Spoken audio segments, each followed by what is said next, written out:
Yo, yo, yo. What the deals? Sugar Ray Robinson, huh? Okay. That's a good one.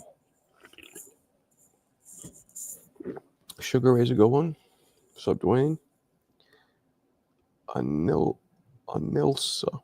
Roy Jones. You got it correct. I must have forgot. Salvador. No, died too early. Roberto Duran. Good argument. Tyson. Nope. Only in his prime, but his prime only lasted 4 years. Didn't see Ray Robinson prime. Most of his fights, that's absolutely true. But he went 129-1 during that prime. That wasn't caught on video, so enough said. Sugar Ray. Sugar Ray Leonard's your GOAT, huh? Not to me. You know who it is. But number 2, behind. Number 2, behind. Y'all must have forgot. Is, of course, Sugar Ray Robinson. You find me somebody that went 129-1. Having defeated that one 5 times after. You find me one. Harry Greb, I believe. Oh, no, not Harry Greb. Duran, I believe, was 72-1. Let's see if this is true. I believe Duran, right before he lost to Ray Leonard the second time, let's see, was 72-1. Let's see. All right, so he didn't lose at all here. Wow, he turned pro in 1968. And his first loss was to Esteban Jesus. And then he went on a streak from 1973, holy fuck, to 1980. So Ray Leonard was his first loss. So let's see. He was... Yeah. He was 72-1. Wow. 72-1. Which is wild. Esteban. And the Esteban that beat him, did they fight again? Because Esteban de Jesus was 53. Duran Vacay. Okay, let's see. Did they fight again? They did. And he knocked Esteban Jesus out in the rematch. So Roberto Duran was 72-1, having knocked out the one loss he had in the rematch. So that's good. But Ray Leonard damn near doubled that. 129-1. And not only having beaten the one loss, beaten him 5 times. Just saying. What's up, violent gentlemen? There should be only 3 fighters in this debate. Duran, Robinson, Roy Jones Jr. I like the way you think. I don't think Duran... 72-1 was crazy, but Willie Pep? Do you know? Let me show you guys something. I'm going to show you guys something. Willie Pep. I don't think any of you guys know about Willie Pep. So here's what we're going to do.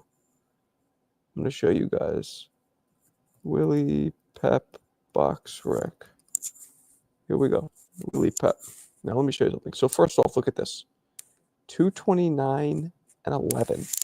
Okay. But let's go back to his record here.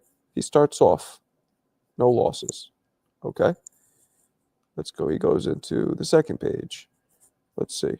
Keeps going, no losses. His first loss was to the Sam Agate guy. Okay? And when he fought the Sam Agate guy, he was 62-0. So Willie Pep went 62-0. 62-0. before losing, and then continued after losing once. And let's see, he went from 1943. Wow, look at this. From 1943, then he finally lost to Stanley Sadler in 1948, 5 years. And then after he lost to Sadler, when he lost to Sadler, let's see, he was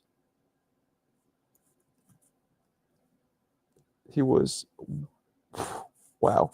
When he lost to Sadler, he was 132-6. Oh wait, my bad. When he lost to Sadler, he was He was 136-2. Okay, 136-2. So I'm gonna go. So I want you guys to get an idea of. Look at this. Okay, so now we started losing. So let's do this. Let's go up to right here. Corky Gonzalez. Willie Pep, when he fought Corky Gonzalez, was 159-3. So now, tell me, people, how does 159-3 not go past Roberto Duran? Roberto Duran was 72-1. Willie Pep was 60-0, 62-0. Willie Pep had a better record and fought better fighters because Duran didn't start fighting great fighters until he got heavier, and he lost to a lot of them. I got Willie Pep. Jimmy Wild had longest undefeated streak, maybe, but he wasn't at that level. Let's see, Jimmy Wild. He was a British fighter, right? He fought in the 1800s or some shit. Oh, the early 20s. He fought in the early 20s, and yeah, the 19s and 20s. He retired at 131-3. Okay, that's impressive. So so his last two were losses.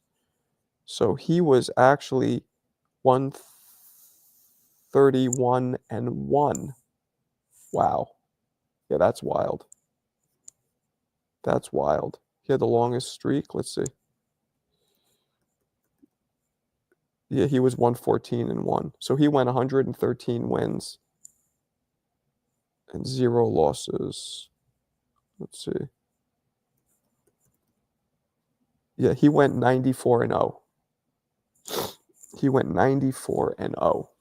And he finished his career like better than Willie Pep. But I don't think he fucked with the same competition that Willie Pep fought. But what's up, Alberto? 200 fights as a pro is ridiculous. There's some people win more. Joe Louis has the longest reigning champion. He's held the belt as a champion for the longest period of time in any weight division, even though he happened to be a heavyweight. Can't compare eras. That's what I'm saying. Who cares? I didn't see the workout. I'm gonna watch it when I get off with you guys. Duran cleaned out light heavyweight. Wasn't a weaker resume than now. Pep had a stronger resume fighting Sadler and Henry Armstrong and these guys. Brown Bomber can't be number one. Rocky Marciano whooped his ass. Well, come on. Rocky Marciano whooped his ass when he was 38. And mind you, 38 years old back in the 50s was like 48 now. That was old. What's up, Band Up? Yo, Band Up.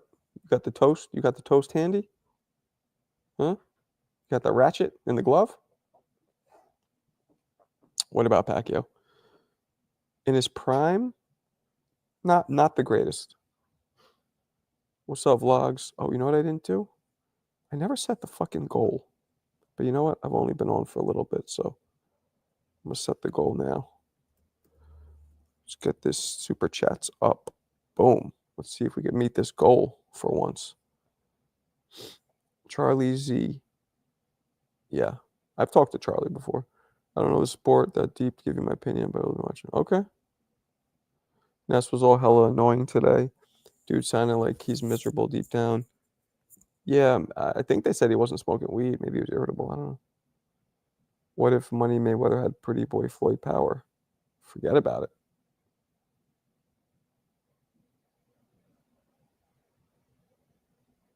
You okay, Tia? Yeah. Oh. Band up your shooter. Yeah, man. They shooting.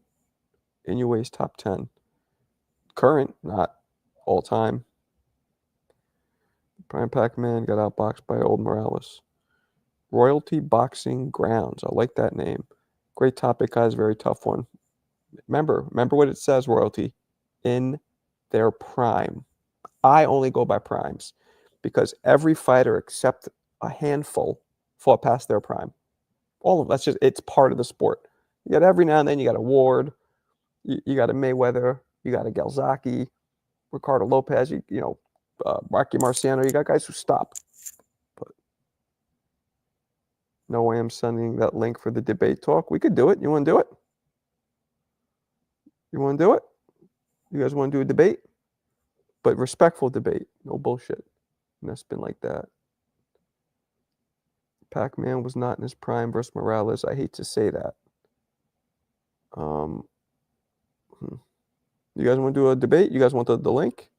I'm down. What'd you say, Soul? My bad. I was flying around. This one? I'd say the greatest is Ali because I disagree. He wouldn't have beaten anybody. Based on the problems Joe Frazier gave him, I don't think a prime Tyson. I think a prime Tyson beats Ali. Yeah, well, no, it's not debating. It's not to go and debate each other. It's to, if I put out the link and people want to call in, they just give their opinions. It's not like, you guys know my room's not like that. We're not going head to head to start arguing. It's not like that. Co-partner Mountain. OBS. Vlogs versus Marco. I got next on you. You got next on my ass? Tutti frutti! Why you always gotta go there? Tutti frutti! Gross. I hope Rob comes in because I'm having soursop now. I think I told you guys I fucking got sick again. Can't believe it. Me and the wife here sick. No blue blood shit though. I'm not sending you 500. Alberto, you've never even sent me 500 pennies. So I wouldn't expect you to send me 500. Albert always being. Yeah, I'm with you. Muhammad Ali is the greatest legacy, but not the greatest fighter of all time. That's an interesting way to put it. I think I agree with that. Inoue does not have roadmap too because the greatest keeps moving up. I think he's tapped out. Soul. I think he's tapped out his. He's not going up too much further. I think he might be even down. I think he might go to featherweight. You know what I'm saying? Because Blue Blood says, I know. Well, that's only when dudes come in and they're disrespectful. When they're like, oh, you're fucking full of shit. Oh, you're clickbait. When they start bullshitting them or disrespecting him or saying, his like shitting on his character, then he does that. Yeah, sick again, man. This one's not nearly as bad as the other one, but got to take one day multivitamin and get my wife gives me a fucking fistful of vitamins every day. So I'm on it. Prime Lennox beats Ali too. John, I believe I agree with you. Most people think I'm crazy when I say that. He said his max out is 130, but then boys are bigger. When did he say 130 is his max?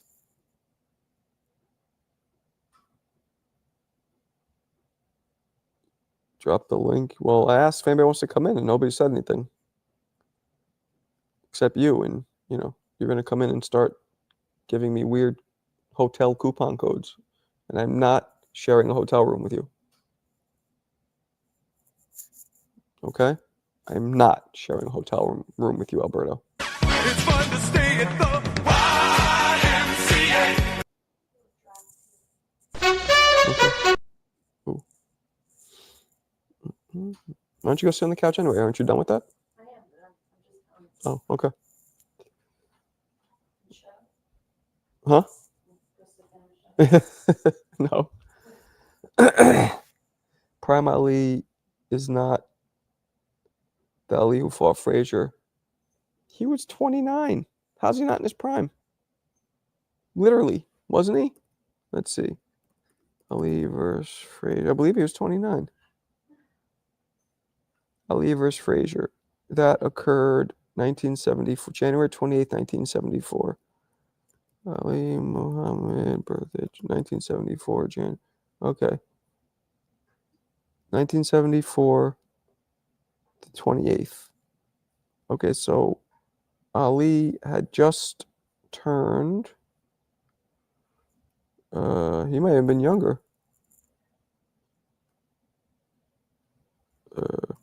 Oh, he's 32. Okay, so you're right. He was 32 when he fought Frazier. Okay, which was old for then. Prime Tyson band up. It's not even close. Old Tyson couldn't even beat. I mean, Francois Botho basically beat him. Danny Williams beat old Tyson. He escaped by the skin of his teeth with Razor Ruddock, older Tyson, out of his prime Tyson. 4 years off. To me, that doesn't matter, Michael, because that preserves fighters. I'm telling you, fuck what you heard. The rust is bullshit. Rust is only something if you're not already established, experienced professional. Other than that, when you're established and experienced, when you take time off, it's just resting. Less mileage, less physical mileage, less mental mileage, less wear and tear in your body. No way, Marco's ducking the link. Ali was off for 4 years and he smoked and drank it. He did not. He's a fucking Muslim. He didn't smoke and drink. What are you talking about? No, he wasn't. He was 32. Unless I looked up Ali Frazier 3. I just looked it up. It said that was in 74. Oh, you're right. He was 29 in the first one. You're right. So I looked up the third one. There you go. That's not out of your prime. That's your exact prime. What's up, Robert? Yeah, that's right. Ali versus Frazier 1. Fight of the century. Right. When was that? 71. Yep, he was 29. So I was right. I knew it. Yeah, well, that's not out of his prime. Hate to break it to you. That's not out of his prime. 29 is in any era or generation. 29 years old is the prime for any athlete. So thank you for that, Michael. I knew I fucked up. I looked up the third one. Marco, I won't click the. Okay. Ali versus Frazier 1. Yep. No, you're right. You're right. So 29 is not. So that was a prime Ali, who, by the way, looked all old and fat for some reason at 29, but he sure the hell wasn't. And a 20, the Mike Tyson who fought Michael Spinks, or the one who fought Marvis Frazier, would have massacred that Ali. That Ali wouldn't have been fast enough. Might have been able to take Mike's shots, but maybe not even, because he wouldn't have seen him coming. Like Frazier's are wide. I was trying to have a friendly debate, but I guess y'all got to go to sleep. Well, I mean, what are we debating about? We don't have to debate. We could, when I have call-ins, people just call in and say what they got to say. Marco, what was your favorite commentator moment in boxing? Minus when the commentator says, I don't know. I don't have a favorite commentator moment. I'm going to make my own once I get hired. How about Dem's apples?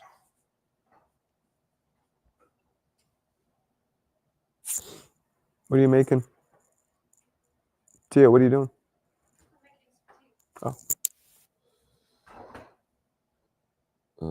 What else we got, people? Where's everybody at? Been on 20 minutes, only 18 of you? And no super chats? What's happening? Yesterday was fire. Today is smog. Fog. Talk to me, people. Don't make me go to Instagram. What's up, Joaquin? Waiting for the link. Never mind. Why don't you tell me first? What do you want to talk about? What's your What perspective are you talking about? You thinking about talking about? Ali literally said he wasn't living clean when he lost the first Norton fight. He wasn't drinking and doing. Come on, man. He's a Muslim. I don't even think he cursed. Better be funny, but serious. Yeah. Will Haney sell his mansion? I don't care. When it comes to debating greatness, everyone has different criteria. Well, we set the criteria. See, that's how you do it. That's how we do it. There's a lot to revel. We set the. Whenever I talk about certain things, I start off by establishing a criteria that we have to follow. Because if we don't follow the criteria, then you know what I'm saying? I have to say, okay, greatest pound for pound, but criteria is in their prime, in the ring. You know what I'm saying? Not how many tickets they sold, not throughout their whole career. No, there has to be criteria set because it's just too damn vast. But you have to set one. Otherwise, there's no talk. Otherwise, you can't go back and forth. It's just me hearing your opinion and you hearing mine.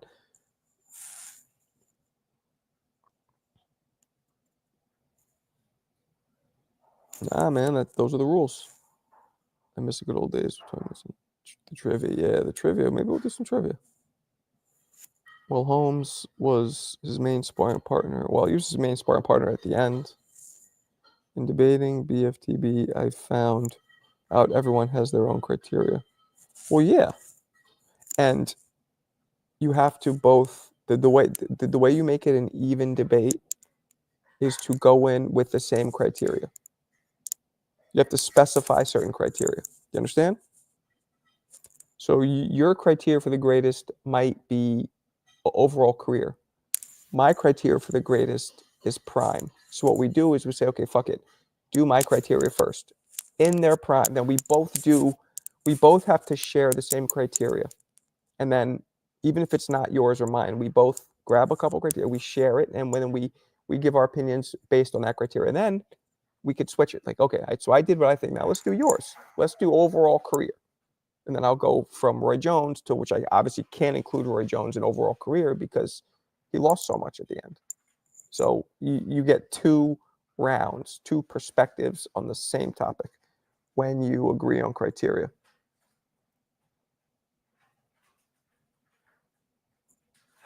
I might boot you off. What do you think about the narrative has become that Mike isn't even? I agree. I agree. Here, I'll put it in. I'll put the thing. I agree. I don't think Mike's top anything. I don't think Mike is top anything.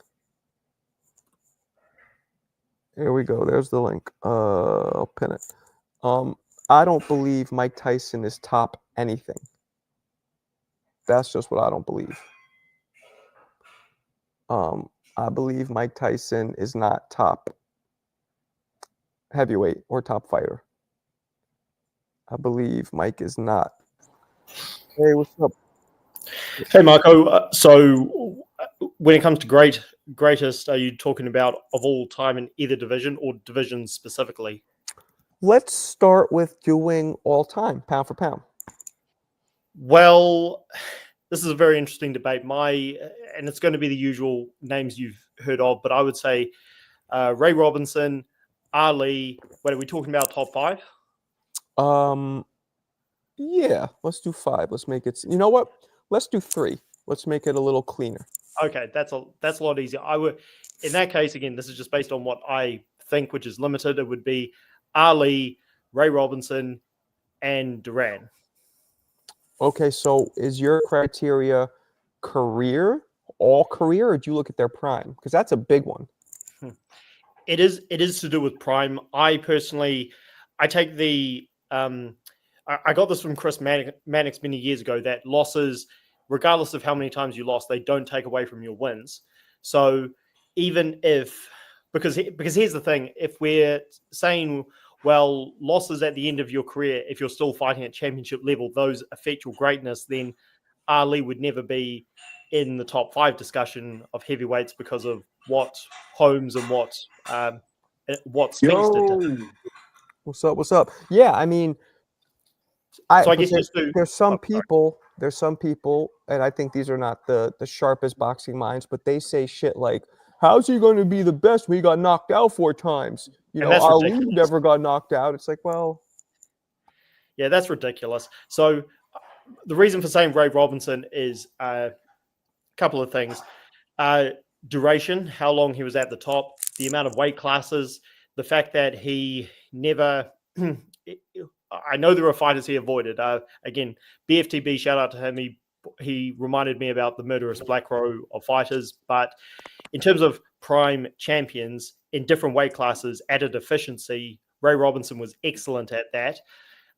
Ali, again, in both of his careers, at before his incarceration and after that, he fought many champions in their primes back to back to back a lot of the time, many Hall of Famers. here's the thing And with Ali, though. Here's the thing with Ali. Ali arguably lost all 3 fights to Norton, right? 100%. I've got a thought on that. Go ahead. Styles make fights. And me personally, as a hardcore fan of both, again, my channel is Fight Sport Talk, so I cover MMA as much as boxing.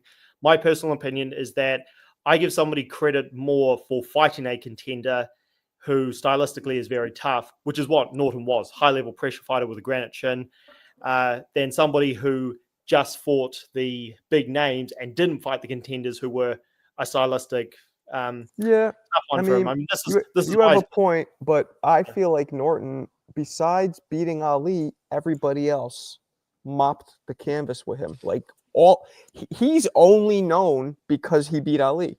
Every other 100%. fighter, I think Ernie Schaefer's even kicked the shit out of him. Not just that, I think it was Jimmy. Jimmy Young Don't was quote it, me or it on might this. have been Ron Lyle. One of those guys whooped his ass too. And Someone who was a Holmes- journeyman. yeah, and I Um, mean George Foreman hurt him back. Somebody else. Oh, Jerry Cooney, I believe. Right. Exactly.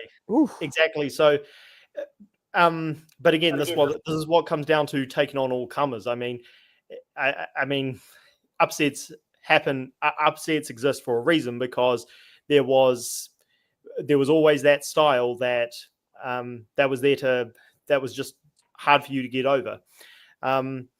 So Let's to sum it up. What are your 3? Sugar Ray. Ray Robinson, Ali, and Roberto Duran. Okay. Who wants to go next? All right, so for me, Ray Robinson, Roy Jones Jr., and then the third one. Y'all must honestly, have forgot. It just happens. I can't. He stop. doesn't. He doesn't. You know that's not a reflex. It was all mental for you, Rob. But Julio Cesar Chavez or Duran, I think prime Julio Cesar Chavez doesn't get his flowers. Prime Julio Cesar Chavez is up there, but I also don't want to say that because of how he lost to Pernell Whitaker. He definitely did lose to Pernell, in my opinion. He lost to Pernell Whitaker. He lost to what's it? Chavez. Yeah. Pernell Whitaker and Meldrick Taylor should have beat him. Yeah, definitely. Yeah, for sure. Okay, so yours is Chavez, Roy, and who else? And Ray Robinson. Okay, so now we got Ray Robinson. What's up, Vlogs? Talk to me. Yo, what's going on? Chilling. What are we talking about? Top 3 pound for pound greatest fighters of all time, in your opinion. I would have to say Canelo, Floyd, Really? Pacquiao. Yeah. Canelo, you're coming in with an active fighter. Mhm. Okay. Floyd, I agree with Floyd. Canelo might be there. You guys know how I do it. I don't put them in if they're active. And then Pacquiao. Pacquiao might be there too. And he's kind of active, but he's really not, right? He's pretty much done. Yeah. He's Hmm. immortal. Pacquiao's immortal. A division though is crazy. It is. But I always look at like that's impressive, but it's also, to me, that's more of a testament of how his body, how he evolved, how his body, how his genetics evolved. Because not a lot of people can put on 50 pounds on a 5'5" frame. True. That's what he did, right? He started at 108, and his heaviest fight, I believe, was 152. Mm. So So that's what, like 10 divisions, maybe? He won titles in 8, but he went Oh, up. right. I think he went up 11 technically. Yeah, but he He only skipped won 2 in 8 divisions at the divisions, light right? ones. What was that? I'm just saying Pacquiao skipped, I believe, 2 divisions when he was in. He moved from light flyweight. I believe someone can correct me on this. I believe he skipped flyweight and either bantamweight or junior bantamweight. Either way, And he skipped 40, right? I believe no, he fought David Diaz at 140. for a belt. Yes, Okay. it was only for David Diaz's belt. I don't think it was for a unification, but Okay. yeah, that was after the Marquez second fight. Dwayne, who were your top 3? Sugar Ray Robinson. Obviously Roy Jones. Okay. And Y'all must have forgot. I guess I gotta go with Purnell because I love the way his defense, which I just love defensive fighters that used to play around with their food. That's good. So if you see, there is a clear established pattern between all except for vlogs, which is Sugar Ray Robinson. We all have him there. Probably because I'm young. I don't know. Yeah, but yo, vlogs, Dwayne and Hoops are both like 15 and 16. So you're not that young.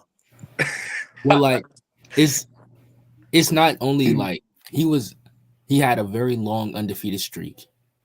One, he beat basically everybody because he lost and he came and got it back, and he got it back numerous times. It's not like he just won one.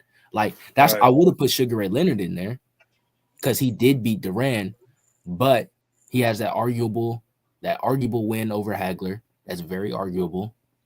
And then you can argue that he did tear his retina, so he was getting out of his prime, so that's why he lost. So I'd say his record would be different if he didn't tear his retina, but that's all speculation. You know what I'm saying? It is speculation. Yeah, I mean, so mine are obviously Roy, Sugar Ray Robinson is 2. The 3 is tough for me. I might have to go with Joe Louis because holding a belt for almost 12 years, who the fuck? Nobody's done that. And knocking everybody out and fighting. It was like once a week at a certain point. Like he fought a lot. I mean, And once a week. some shit might have been once a month, but it was fighting it was once a month, I believe. But god damn, right?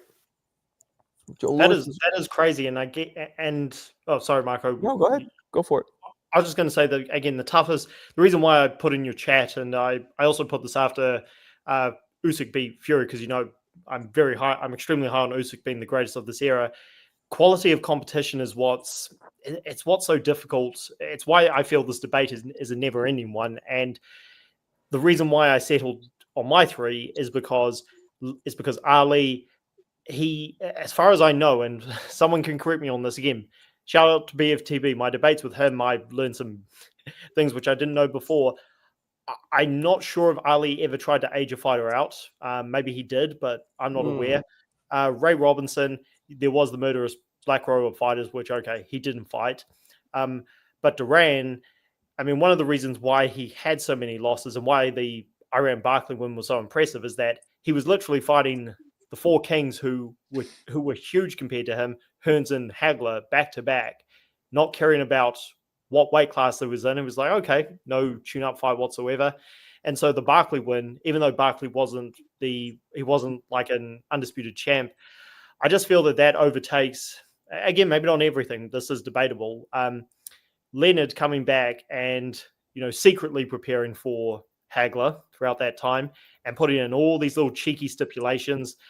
And as for Pacquiao, I mean, this may get me ridiculed in the comments, but if you look at that incredible run he had, there were cases where fighters were washed, like Barrera was washed pretty much when Pacquiao got to him.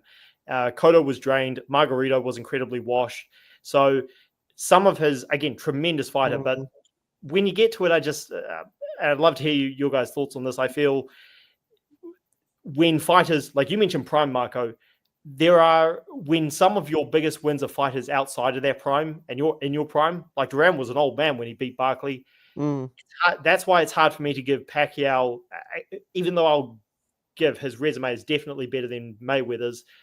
It's hard for me to say he's top 5 when there were all these. I mean, he made catchweights popular. Let's See, put it that. I don't look at it that way. I look at it like, yeah, I don't think Cotto and Margarito were washed at all. But even if they were slightly older, this little motherfucker came up for. He was so much smaller. I remember when he signed to fight Margarito. So I don't know why this stood out in my head.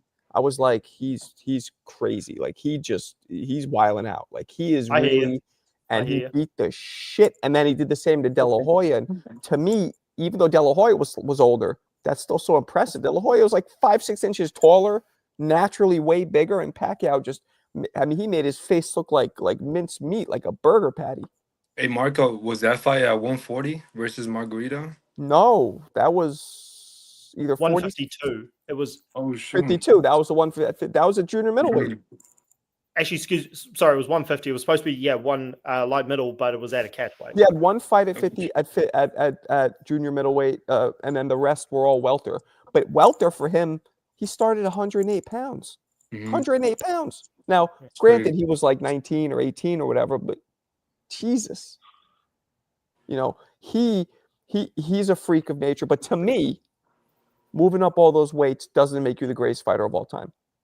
To me, and here's my criteria. Very simple, right? I think I've told you guys this before, but it's skill, it's accomplishment, or achievement, who you beat, and then dominance. I'm big on dominance, right? I'm real big on. So whoever had the most skill, whoever had the best kind of resume, and whoever was most dominant, and of course in their prime. Those are the things I look at. So, but one, you guys might feel like going up in weight divisions is what makes your great the great, and like I can't argue it if that's what you look for. You know what I mean? Right. You guys believe Margarito cheated? Mm-hmm. Oh, for sure. No, He got caught. 100%. He got caught. He got caught with Mosley. He just asked is the sky blue.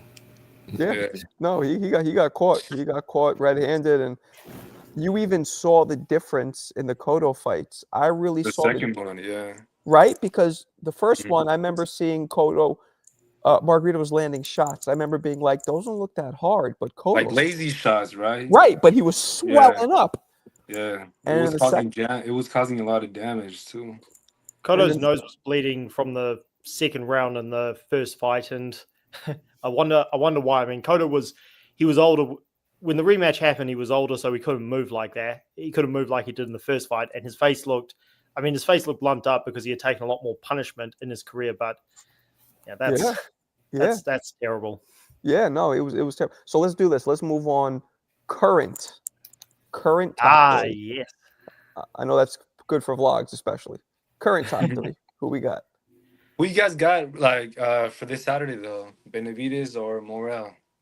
I mean, got you guys David. know what I think. I think Benavidez. I think David's gonna win. Yeah. It's going to be unanimous decision or stoppage, I believe. I don't believe it'll be close. Marco, have you watched the open?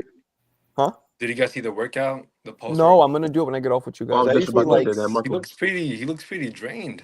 Benavidez?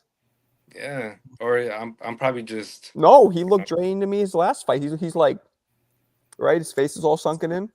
But he looked good though. He looked good. Yeah. I think Morel made a mistake Sharp. because Morel pissed him off. And I really do believe he's one of those guys that it's going to be a disadvantage to the opponent when you get him mad. Yeah. Well, right now, answer your question, Marco, and I love this debate. I think, personally, I have Usyk number 1, and I don't think it's very close. I've got it really like neck and neck. I've got like 2A and 2B with Inoue and Crawford. I very ever so slightly put Inoue ahead of Crawford, and just my criteria, Marco, I agree with you. Moving up divisions does not automatically, it shouldn't boost your legacy, because it really should come down to quality of competition. Right, but even if it does, in this argument, Usyk and Crawford both moves up a shitload of divisions. Crawford probably moved up more, actually, way more. He did, but I've got Usyk at number 1 simply because of quality of competition. I feel his run at cruiserweight was tougher than. So for me, the dominance, right? The fact that he just arguably lost his last 2 fights, arguably, Yeah, we Crawford disagree, and- but no problem. No problem. Crawford and Inoue never arguably lost any fights. So to me, Well, that's what matters. can I throw something out there? Go for it. The reason I disagree with that is in a way, for example, is far more. This guy's got Mike Tyson or Roberto Duran level knockout power in his hands. I mean, that guy, no matter how many divisions he moves up, he's just incredibly fast. Yeah. So my point is his power and his skill, but particularly his power, is why he's able to dominate these guys so much. And Crawford, he's just an incredibly precise athlete, and that's why he's able to take advantage of openings. And the reason why he's scraped by Madrimov is because Madrimov didn't give him those openings. Usyk, he's not a very gifted athlete. He's fighting guys at heavyweight who outweigh him by at the bare minimum 20 pounds. It's very hard to beat these guys. I mean, Lomachenko was slightly younger than Usyk was when he took on Fury, and the great Lomachenko had a nightmare with Lopez and Haney, and also Ortiz pushed him. So I kind of disagree with you about that. You have to win clearly. I feel Usyk won both Fury fights clearly, but we can disagree on that. I think. Well, the judges even had it split decision the first time. I think the second time was unanimous, or was it split as well? I don't remember. Second time was unanimous, 8-4 for all three. The first one, I heavily disagree with that, but whatever. I think quality of competition is what matters, because again, how much of a gifted athlete you are can determine what you can do to these bigger guys. Okay. And I just feel that Usyk, again, the cruiserweight run I feel is tougher than what Canelo did at 168, at what Inoue and Crawford have done in either division. No, there's no argument. That's why I've got Usyk number one. The rest of you guys, who do you guys got? Top three. But it's kind of hard to compare Usyk with Lomachenko, just because Usyk was like 60 pounds lighter than Fury. Usyk was, I think exactly. So it's like, I don't know. It's a little different, right? Yeah, he's right, because Loma is smaller, but he's not 60 pounds smaller. That's like if we had Inoue come fight Canelo. So you guys are saying because he's so much smaller, you should give him more props for beating a bigger guy. Is that what you guys are saying? No, but it's different. I feel it's different. He's right. it is different. Like Deontay Wilder lost to Zhang. He was damn near 100 pounds lighter than Zhang. Mm-hmm. By the way, I think Deontay was like what, 220? Yeah, and Zhang was 305 or some crazy shit. So like it makes a big difference. Like I'm not saying Deontay Wilder has like the greatest chin out there, but you seeing it was one shot and he was just discombobulated the whole time. This Wilder though, I think Fury versus him kind of messed up his chin. Yeah, well, exactly. This Wilder is a shell of himself, and yeah, he might have messed him up. You might be right with that. This Wilder, like people are like, oh, AJ should fight Wilder. I'm like, I don't want to see that shit. You see both their last fights? It's just going to be a train wreck. They're washed. They're done, and somebody's going to get hurt. And mark my words, guys, I believe Wilder is going to keep coming back. He's going to do a Roy, and we're going to start seeing him get fucked up. And the fact that he was arguably the hardest puncher in history is going to be erased because he's just going to get fucking stretched out now repeatedly. Yeah, I couldn't agree more. But hey, the fight game's it's a tough one to give up. I mean, you mentioned Roy Jones. He arguably went on the longest, and it's tell me about it. And that's something I wish we must have forgot, because I wish he didn't do that shit. So Hoops, Vlogs, and Dennis, Dwayne, what are you guys' top three current? Okay, for me, Terrence Crawford, number one. Number two, I have to say, it's weird, but David Benavidez. I'm with you.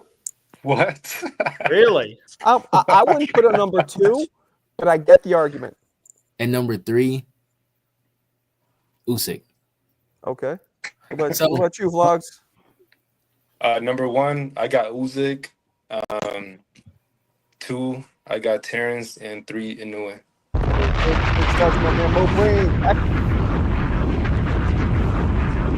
If Crawford beats Canelo, does that make him number one pound for pound all time? No.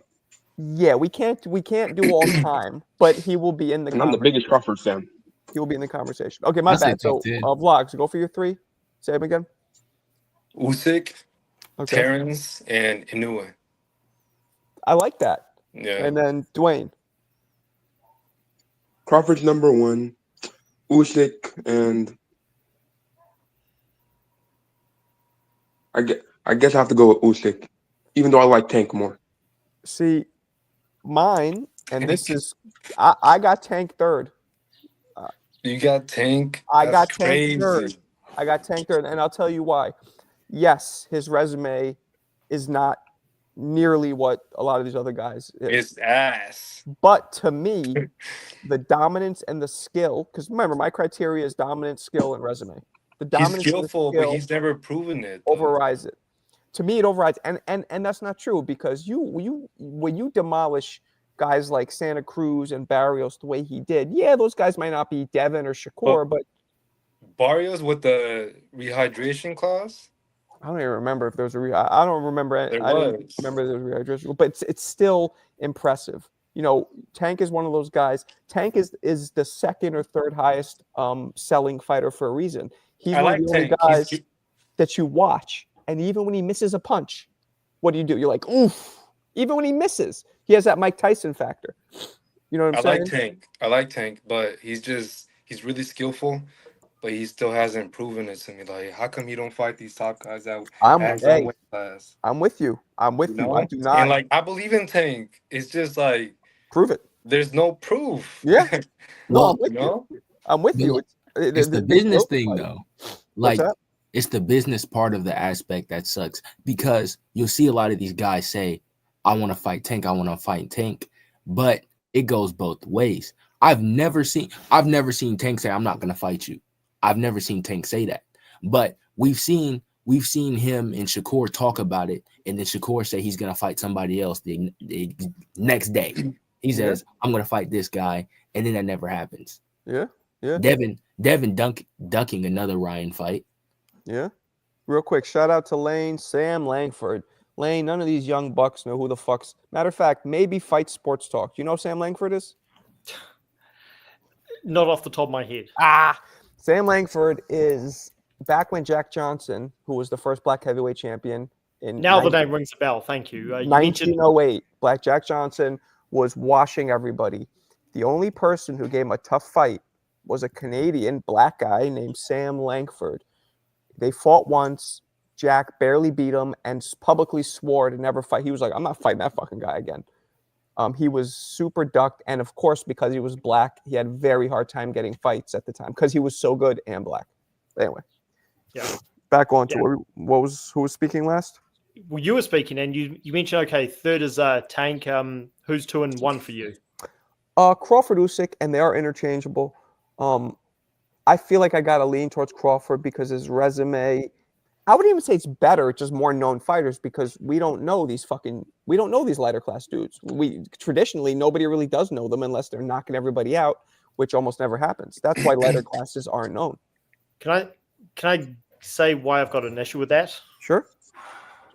The problem with that is you're giving casuals an excuse to be casuals. And I was a casual, so I'm not pointing the finger here, but I mean, a lot of the time, and we all know this because we're boxing fans, often the toughest guy is for your favorite champion is one that you haven't really heard of. So I don't think, like, here's just one example from recently. I mean, Jermaine Ortiz, a guy who most people didn't know about, but I mean, stylistically, the guy's fantastic. I mean, I thought he beat Lopez. He pushed Lomachenko to the wire when not a single champion until Teofimo Lopez came along could barely touch him. I mean, Linares put him down, but he didn't have much else success. So the toughest. So I don't think how well known you are should really go into effect. That's just my opinion. Okay. You guys have another topic you want to shift to? Well, if you look at Crawford's resume, when it comes to like Amir Khan, you guys all agree he was washed or no? Yeah, I mean, he was at the end of his career. I agree with that. All right, what about Kilbrook? Yes, end of his career. What about Sean Porter, who was contemplating retirement? No, that I don't agree with. Sean That was a great fight. would- I like that fight. Can I say I would Michael on this one? Sean Porter, and this really bothers me. People just look at the timeline that Porter retired afterwards and say, well, that means that he was on the same wash level as Khan and Brook. He wasn't. He was He still, wasn't. No, in my I opinion, don't think he wasn't. yeah, fighters age at different points. And Porter, if you just look, you have to put everything into context. Porter, in my opinion, still looked like the guy who pushed Thurman to the wire. And I thought the Spence fight was 6 rounds apiece, and he only lost due to the Yeah. flash knockout. So Yeah. I rate Porter very highly. I mean, I He just was think winning the fight. Porter was, 100%. but at the same time, we saw one of the most gangster displays Yeah. in pugilistic history when he goes, "Yo, you're losing," and he goes, Yeah, right "What?" after his corner told him, like, yeah, He goes, "What?" He goes, turned it "Okay." up. He turned goes, it That was up. badass. He goes, "Okay, 1 second." Yeah. That was dope. Yeah, that was crazy. But Crawford has beaten. I don't really like. Yeah, what's his face? Kell Brook was at the end of his career. So was Khan. But those are still impressive wins, and they're still Good names. Yeah. big names, right? As opposed to somebody we Right. never heard of. I don't like that Benavidez is fighting Morel. I think it's a bad fight. It's a kind of a lose-lose. Like if he loses, you know what I'm saying? It's He an lost. ego thing, Marco. Okay. But y'all Okay. forgot about Yeah. Errol Spence. What? We forgot to talk about Errol. What about him? He's done. He's retired, I believe. I mean, not officially, but No, I'm talking about for Crawford's resume. It oh, was a great win. When it comes to Arrow, it was a can I great tell you win. guys something? That But win was people want to make almost- it seem like he was shot, the car accident, the eye injury. Nah, he Like wasn't shot. I'm like, bro, like where was his energy at when like before the fight? He was like everybody was hyping it up, but all of Yeah. a sudden Crawford pulls off like a dominant win. Like the car injury. I mean the car crash, the eye injury, all these excuses. Like he was drained. Like what? Yeah, I'm with you. I don't That's how it believe that always either. is. They wish I discredit. I had Crawford winning that fight, by the way. Me too, but not in the manner which he did, right? I thought it was gonna go 12 rounds, like unanimous decision. That was one of the closest. That was one of the biggest. That was one of the only mega fights that I could think of in recent years that people had almost across the board 50-50. Like nobody knew. Yep. And then it's a complete mismatch. It was a complete mismatch. I And couldn't a whole believe bunch of his pieces. the way Spence was reacting to the punches. To me, was crazy. Like he was throwing. So when I first saw that fight, and to this day I still believe this, there's something wrong with Spence. His eyes were droopy. There was something off. I don't know what it was. I'm not even saying he would have won, but there was something off. But he was throwing punches with hard intentions. So I saw him like that versus Ugas and Danny Garcia the same way. Mm-hmm. When I watched it, it reminded me of Paul Williams versus Winky Wright. It was like like how Errol walked forward. He had that high guard. He would poke his jab out, but he wasn't able to react to the punches coming. The punches were landing sharply. Crawford's a great counter puncher. And he was able to double up. He could land whenever he wanted, and whenever Errol wanted to land, he would counter. And I think that's what puts him. That's what he has, I think, over Canelo. I think how Canelo currently fights. You think Canelo's would lose to Crawford? Yeah. Oh my! I think it's a possibility. I don't think it's like Crawford gets in there any day and he mops Canelo. But I'm saying like, well, no, fuck possibility. You're betting right now, right? Who are you betting on? Who do you think's gonna win? Who do I think is gonna win? Yeah, you're choosing right now. You have the gun to your head. You got to choose one of them. Who is it? Well, shit. Fuck. I'm taking everything on Crawford. Not gonna lie. I just have to. Okay. Is it fan bias? A little bit. But I have to hope that I don't have to hope. I have to trust that what I've seen him do applies to that level and he will adapt how fighters do. Just like if we had Floyd Mayweather moving up, when we've seen that, it's like, I mean, Floyd's small. Yeah, he's small, but we've seen Floyd do what he does. So I don't know. He's no Floyd, though. Facts. You know what I mean? We know Crawford. We've seen Crawford do this time and time again. By the way, people watching, the link is there if anybody wants to join. The link is pinned to jump in and talk with us. Yeah, he's no Crawford. But the weird thing was this. We see Crawford, right? And after he fights Spence, he literally, to all of us, right? He becomes almost a Superman. Like, wow, what did this fucking guy just do?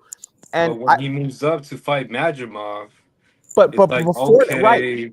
But he starts talking I about think Canelo. so. And after the Arrow fight, the Canelo thing didn't sound that crazy at first to a lot of us because we're like, well, look what he just did. But then he fights Madrimov. Yeah, and that's you're what like, defined everything. Yeah, you're like, whoa. Yeah, wait a minute. Well,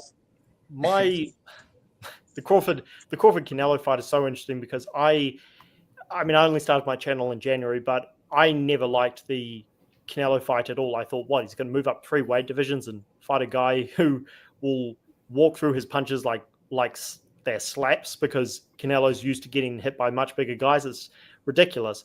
But I'm okay with the fight. I'm certainly not picking Crawford to win because size matters.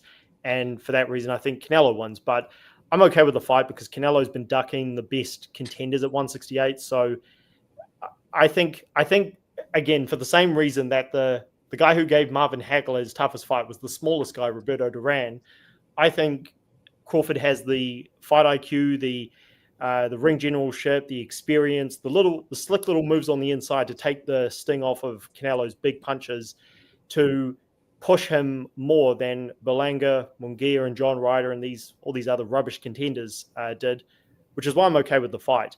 I think the reason, again, the Madrimov fight was so close is because Crawford had a guy who was quick enough with both his feet and his legs and active enough to feint as much as he does. So, because Crawford's a sharpshooter, he takes advantage of your openings, and Madrimov didn't give him any openings.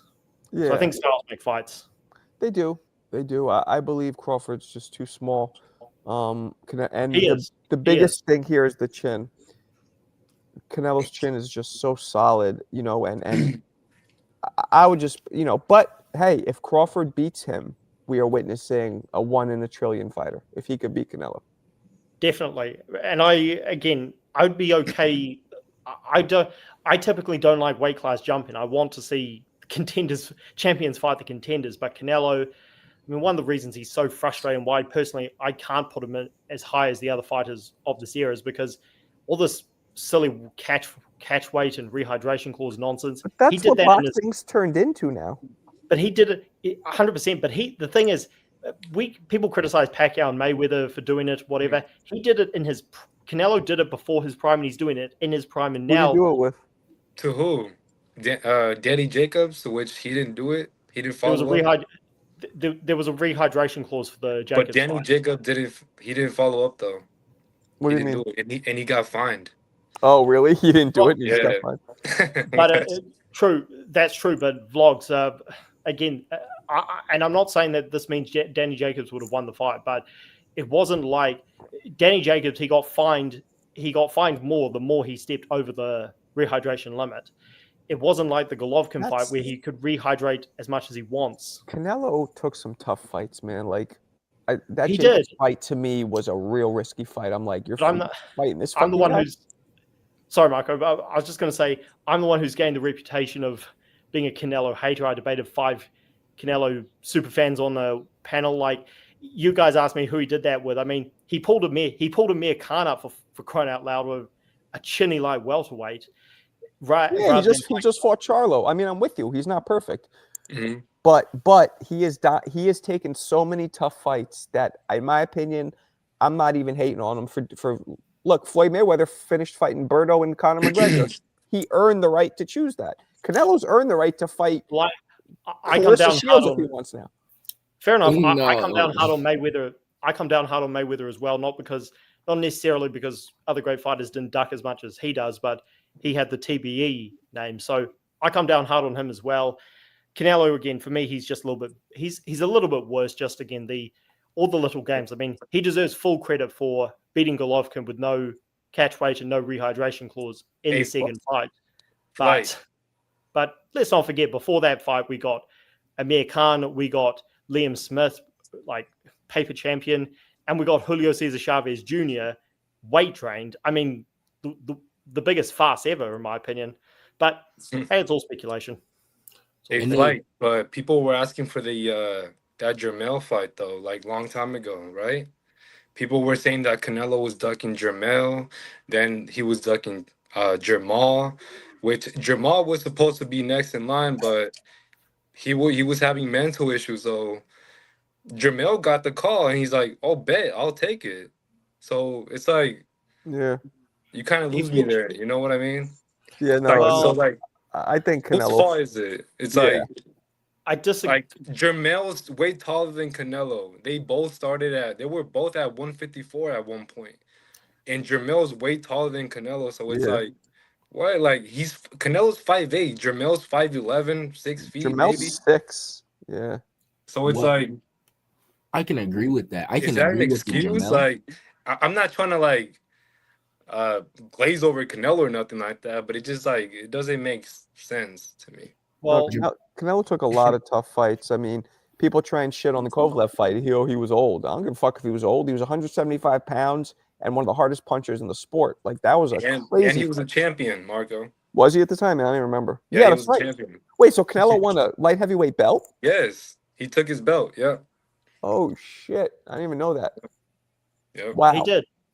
Wow. He did. I mean, yeah, that was. But people don't give him credit because he had just had a hard fight prior to that versus I believe it was who the was Jacobs it? fight was before the Kovalev one. Yeah, it was a WBO. No, but heavyweight I'm talking about Kovalev. He had a Kovalev went life and death with Anthony Yard.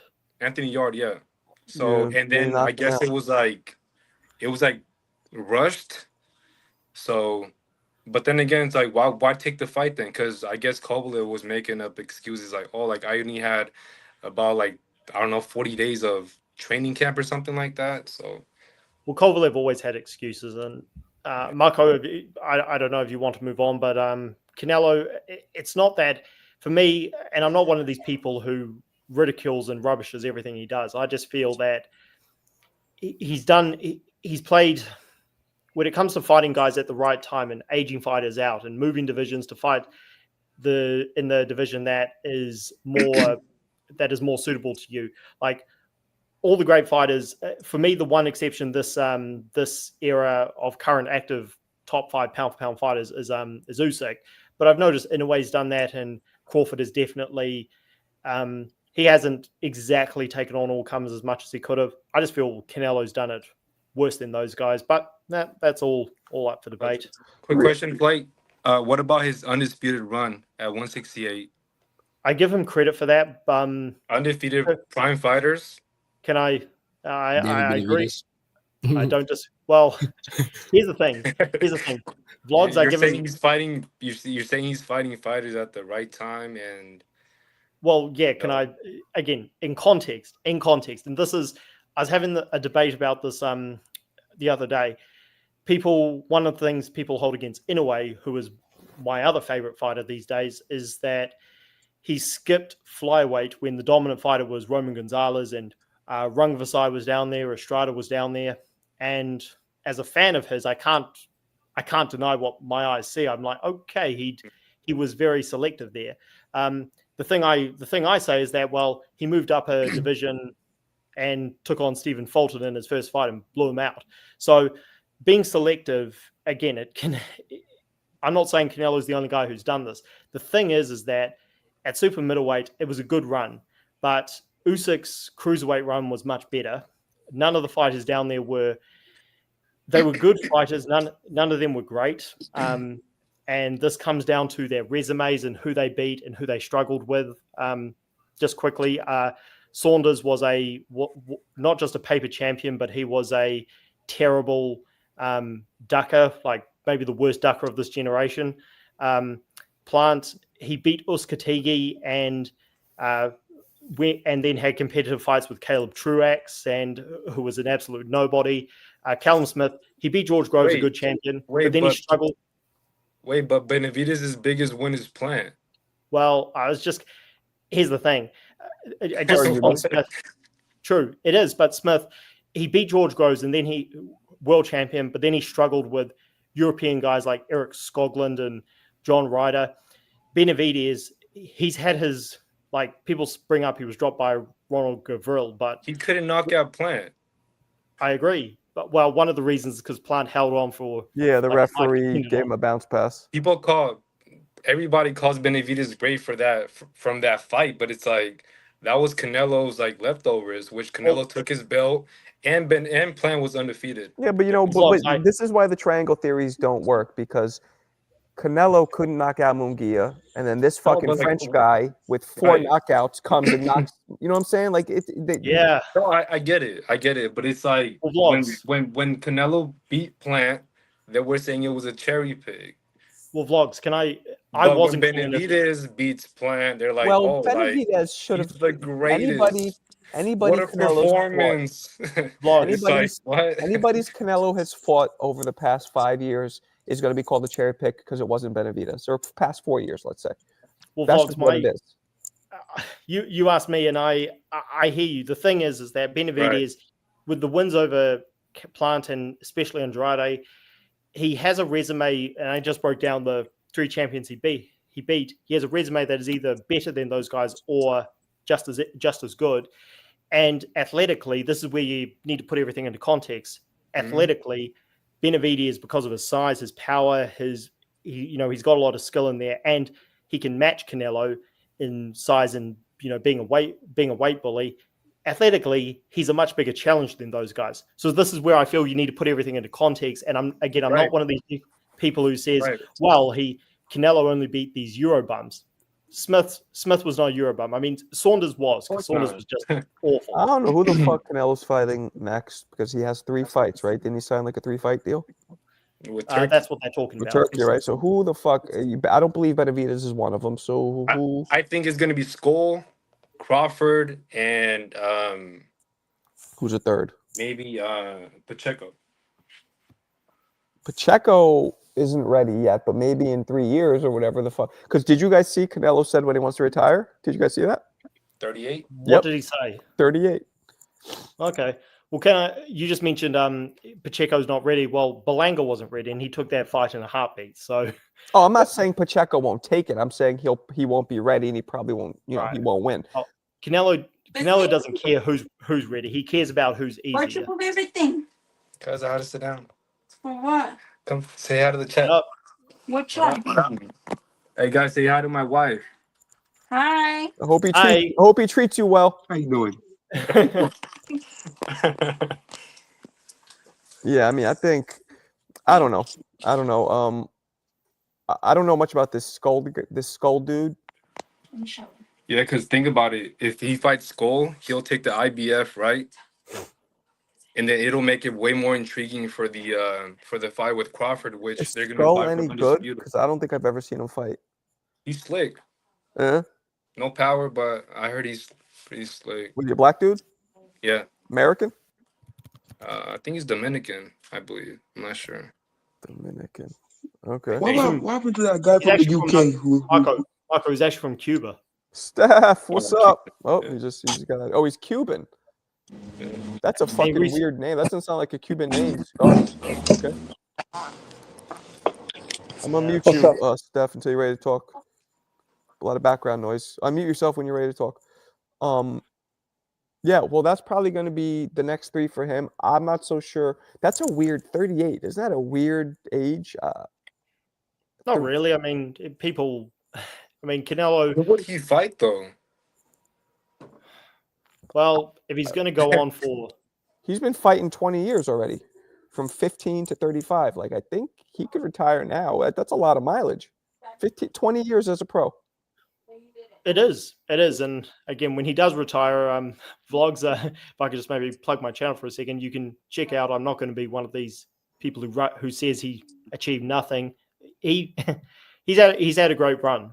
There's no doubt. It's, I guess, just everything's in context. I mean, for years, until I started educating myself about the sport, I could not understand why people not rubbish, but historians, like, not to speak ill of the dead, but Bert Sugar, were extremely harsh on Roy Jones Jr.'s career. I could never understand that. Bert Sugar was kind of a, again, he's passed, but he was kind of a douchebag. Yeah. You know what I mean? He was, but I hated Larry Merchant. I mean, I couldn't stand Larry Merchant. A lot of people hated Larry Merchant. Annoying. And, there's some of these guys now, like, there's some of these guys now that are like, that's why I'm trying to get up in there. I want to be one of the voices that hopefully people won't hate me. Hopefully they'll like me. So that's what I'm trying to get up in there to do. Because it's time for a fresh new crop of, you know what I mean? All these guys have aged out. You know what I mean? Well, I'm not sure if you've seen on the Zone, but one of the, in my opinion, the best presenter bar none is a guy called Ade Oladipo. Have you seen him?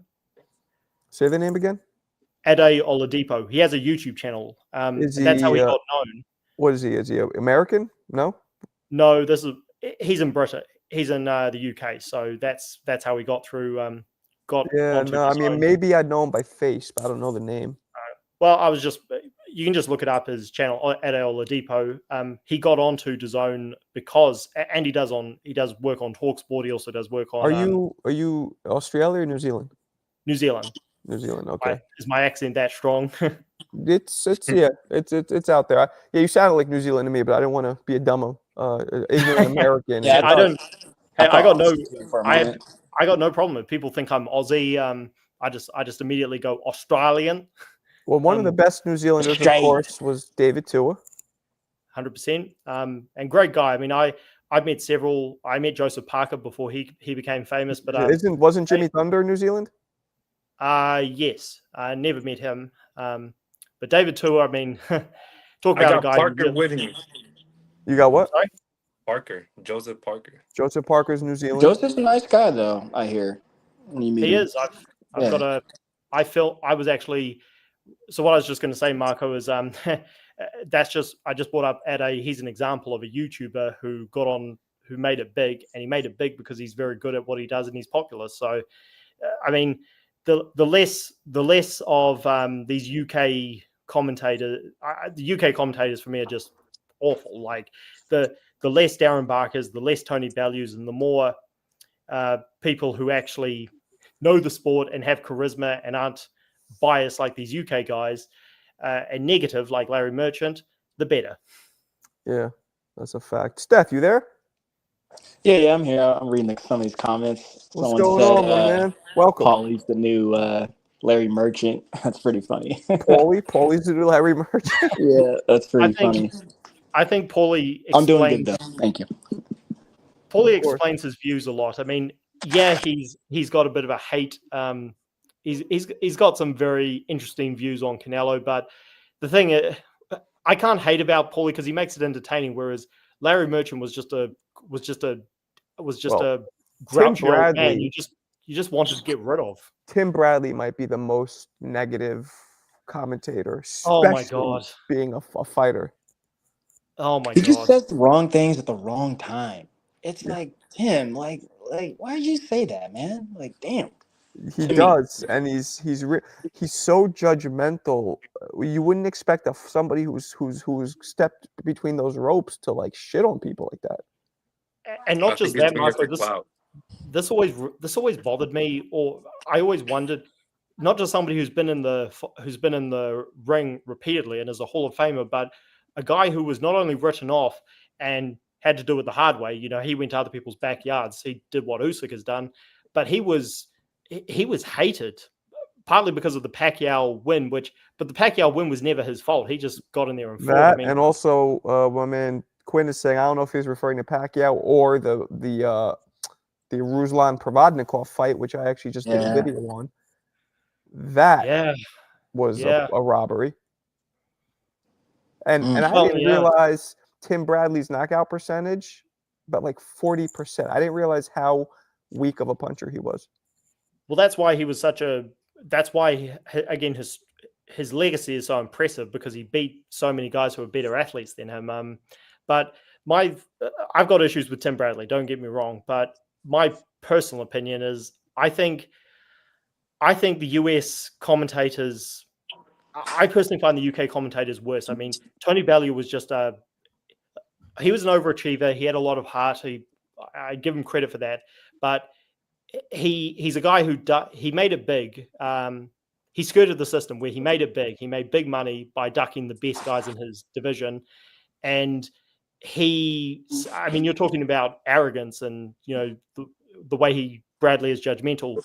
Bellew is like that, but he's without the legacy. Darren Barker is just painful to listen to because he's boring. And the UK scene in just general, I just find them to be less knowledgeable about the sport and more biased. Whereas with Americans, I don't know. I think when Roy Jones was talking, I could definitely sense the bias in his voice, but he was. I got the sense a lot more knowledgeable. I found George Foreman at many times actually to be a little like, what the fuck is he talking about? Old Southern ways right there, Marco. But I liked Roy because he would explain things and break it down pretty well, at least from his view. I mean, I love when he would describe how someone is hurt and they got their poker face on, or how the opposers set that up. I thought he was really, really good at that. And I miss that so much in boxing commentating. I'm with you. I remember the one thing I loved about Foreman was one time he shut Larry Merchant up. Larry Merchant was saying blah blah. George said something. Larry was like, "No, it's actually blah blah." And George goes, "Look, I'm the one who's been in the ring, not you. I think I know." And then Larry goes, tried to "Let's jump in not and say, pull hey, you ranks guys are now." both good. And then he goes, "Let's not pull ranks now." That's all Merchant said. And it's like shut the fuck up. And then I like what Blind Faith said. Like I like Ward too. He tries to do what Roy is doing. His problem to me is that he doesn't have a great supporting cast. None of those guys on stage support each other. They all have such a different point of view and different look at it that it just everything comes off as like, just too much or just bias, like Fight Sports is saying. So that was his issue, and kind of thinking about Ward now. He's always kind of been like a lone wolf. So yeah, I mean, I've been saying this recently about Ward. When I hear him doing all the smoke interviews, I feel like he alienates non-fighters quite a bit. The way his energy is, he almost makes it seem like this is a fraternity that us viewers are not a part of, but we'll let you peek over our shoulder and see what we talk about. I get that vibe from him. I don't know. What were y'all saying about Canelo earlier? A whole bunch of things. I've gained a reputation as Canelo's biggest critic. If you want to check out the debates I've had, it's I don't rubbish everything he does. I'm just critical. Yeah. No, Fight Sport. I heard you a little bit earlier with BF. A couple days in a row here. I'm new to you. I'm also a new subscriber, man. I love it. I love what you got to say. Man. I too am very critical of Canelo. I'm a fan of Canelo. I think just at this point, I'm just kind of tired of the charades that he's been putting up, and it's at the same time, it's his blessing because he's got that type of backing, and has taken full advantage of those positions he's been in. But as a boxing fan, it robs boxing, unfortunately. So that's why we'll keep going at it. I agree with you, Mo Brains, Manny Stewart, and Casanova. I agree with this. Ward is the type to only hold the door for other fighters. That's the vibe I get. I agree. Well, can I just throw something out there? And I liked Andre Ward. I've had some recent, not debates, but I'm hoping to debate some channels who are breaking down some of my first favorite fighters who Ward beat, and I acknowledge Ward was definitely very, very sneaky with some of his tactics, but you can't deny what he achieved. I think the reason, like one of the things I liked about Ward, which is why actually he didn't blow up and he retired so quickly after the Kovalev wins, is because he didn't have a huge fan base, partly because he was too serious for the sport. And he was just a very serious, down-to-earth guy who didn't, he even said it in interviews repeatedly. He says, look, I'm not in the business of saying what I'm going to do. I just get in there and fucking do it. You're talking about Ward. Talking about Ward. Ward was nauseatingly boring for me to watch. Great fighter, but 100%. I don't disagree with you. So just to speak about what that man just said, I think it was Ward's mentality that allowed him to be successful in the ring because he was so serious outside of it. So I think this attitude of where he says, look, we're the boxers, you guys aren't. Yeah, it can be a bit smug and a bit uptight. It can be condescending, but he needed that mentality to be successful in the ring. So I'm just throwing that out there. I No, mean, you're right, but now he's not in the ring anymore, so it's kind of like, and maybe I'm just jealous because shit, I would love to be doing what he's doing, and I think I would, I think I'd be a good. It's funny enough because I'm actually those all the smoke dudes, Matt Barnes and Steven Jackson have actually they reached out to me to come on. It never wow. went. Yeah, this was maybe 4 or 5 months ago. It never went any further. This is as they were developing, and now you see which direction they went. They brought on Ward. They brought on. But I remember speaking with Matt Barnes recently, and I was like, yo, I think I'd be a really good addition with Andre because he gives you that, like, and I said it way nicer.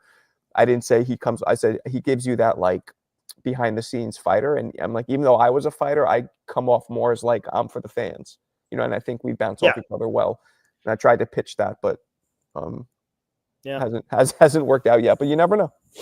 Yeah, that's good, man. I mean, you do enough videos and lives, and I appreciate you having me on. I mean, when I said that I felt Usyk was the best of this era, and you you thought I was a bit crazy. You thought, oh, really, Canelo? And that's when I said debate, and I appreciate you having me on. I mean, yeah, of course.